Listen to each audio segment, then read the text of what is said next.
Hey guys, it's Uncle Nightshift, and this is one of the topics that I wanted to explore for a long time, but I simply didn't have the opportunity. So tonight we're gonna take a look at how to paint spare tracks for a Tiger 1, or for any other tank. And we're also gonna tackle those which are already glued to the model.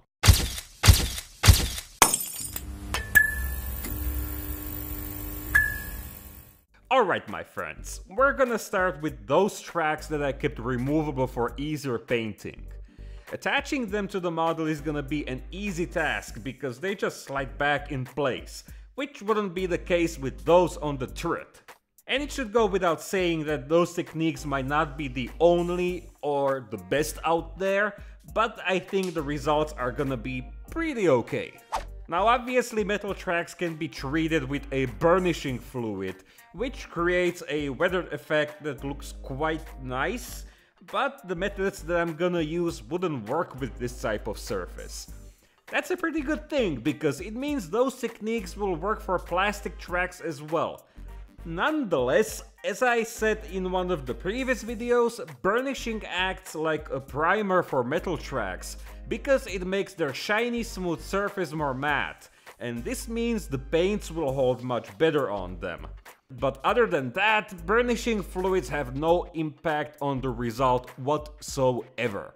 So the first actual step is to mix a medium gray from matte acrylic colors.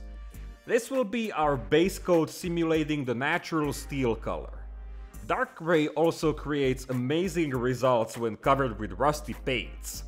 Some variation is always a good thing, and in this case I decided to spray some links in a lighter tone, which I achieved by simply adding more white to the mix. Not sure if it's gonna be visible in the end, but it makes for a nice feeling right off the start. And now for the enamel rust tones. I applied them on one side of each link to create contrast between them. This makes the track look more detailed because suddenly you'll be able to tell each link apart. It's also important to leave some of the gray visible, at least for now, because even though it might not be evident on the finished piece, you'd be able to tell if the track was base coated with gray or with some generic rust color. So the track might look pretty wild at this stage, but you're probably already forming an idea where this is going. So the next step is to apply more rust tones with the speckling method. This will create more texture and also blend the previous effects, which will create a more natural looking result. Now to be completely honest with you, if you're looking for a simple technique to paint spare tracks, these 3 steps are more than enough because the results look really good in my opinion. Normally I'd leave them like this and continue weathering them with the rest of the model using dust tones and other effects, but for the sake of demonstration I'll show you the entire process until the very end when I can call the tracks 100% finished. But again, if you want something simple, then painting them gray, then adding contrast with rust colors, and finally speckling them with the same rust tones will be just fine. So now I'm gonna add some dust effect with Aqualine, which is an acrylic paint that can be blended with water. This one was applied on the opposite side of each link. Matte rusty surfaces attract a lot of dust, so earth tones should be always present on those details.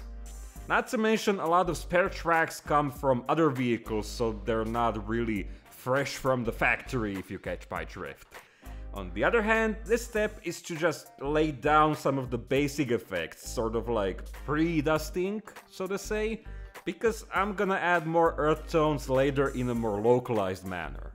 So then I speckled the track with the same rust effects like before to add more texture to the dust tones. As if the rust was starting to show through the dusty layer, so to say. And just like I mentioned, spares were often sourced from other vehicles, so I brushed on some of the lighter rust tone to simulate those worn sections, which were polished by the road wheels and then they corroded. Next was German camouflage black-brown, and this step isn't vital or anything, but I thought it might enhance the overall result. The dark paint was applied using a piece of sponge around edges, and the effect I was trying to achieve was sort of as if the track was slightly banged up, so the rusty and dusty patina was, you know, chipped. But again, the effect didn't have a huge impact on the final result, so it wasn't really worth it. Now I added more earth effects around some of the links and also around some of the smaller details to make them stand out more. Again, trying to achieve more contrast. To make those front sections more interesting, I gently polished them with a pencil, which will add some metallic sheen. But why am I making them shiny when I just said these parts are meant to be corroded? Well, that's because I then grabbed a couple of oil paints, and I purposely chose very wild colors like orange and yellow. Or should I call them wilder? And I applied them over those polished sections. My idea is that tracks are rusty straight from the factory, and they keep being rusty most of the time. They just keep getting covered with mud, dust, and so on. If there's nothing to polish them, like sand or deep mud or something, some of their sections will just remain rusty for ever, I guess. At least I think. I don't know. But if you're a tanker, let me know the truth down in the comments, please. And so, painting those parts which get worn and polished, such as these contact points, in the more bright rust colors is a good form of visual storytelling. Okay, that might be too pretentious, but you understand what I'm trying to say.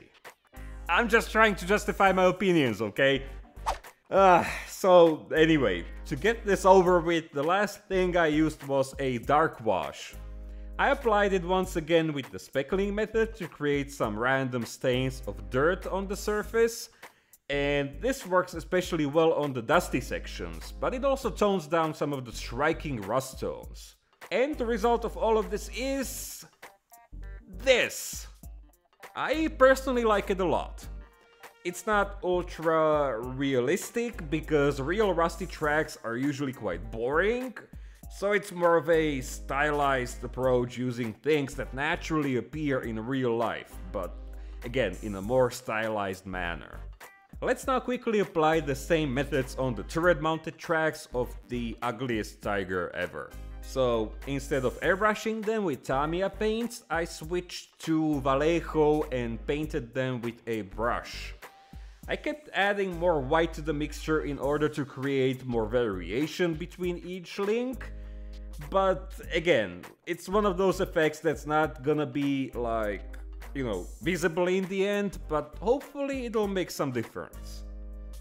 And now the same technique with the enamel rust washes. Again, applied towards one side. Then the same with dust tones. And by the way, the reason I'm using acrylic paint is because it won't react with the enamel rust. If I had to use enamel dust, I'd have to leave the previous layer for at least a day to make sure the enamel thinner won't reactivate it.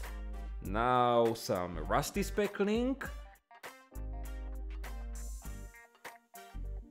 And the unwanted specks are easily removed with enamel thinner, so no worries here.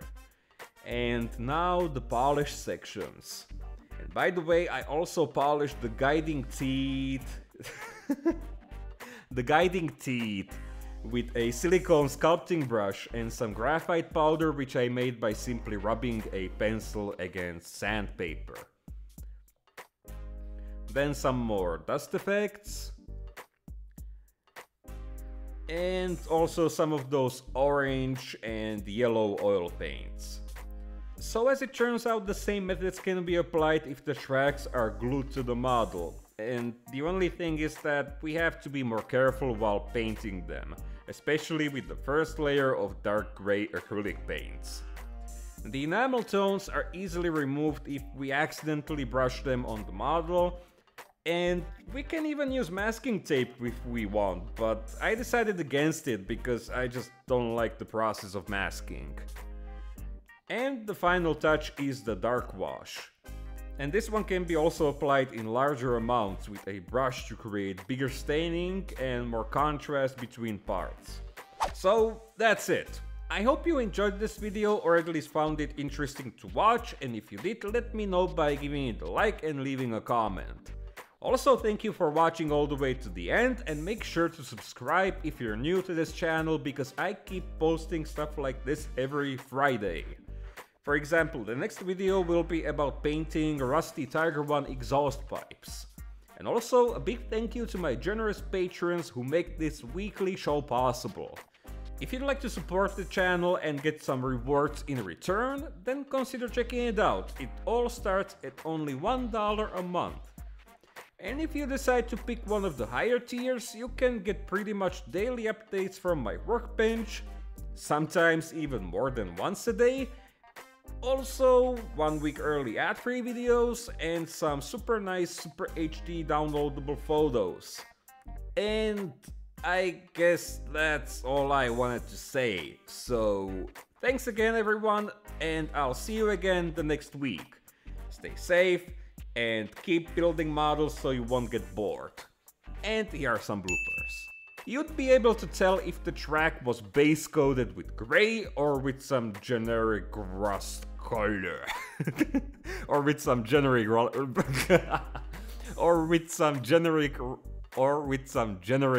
generic rust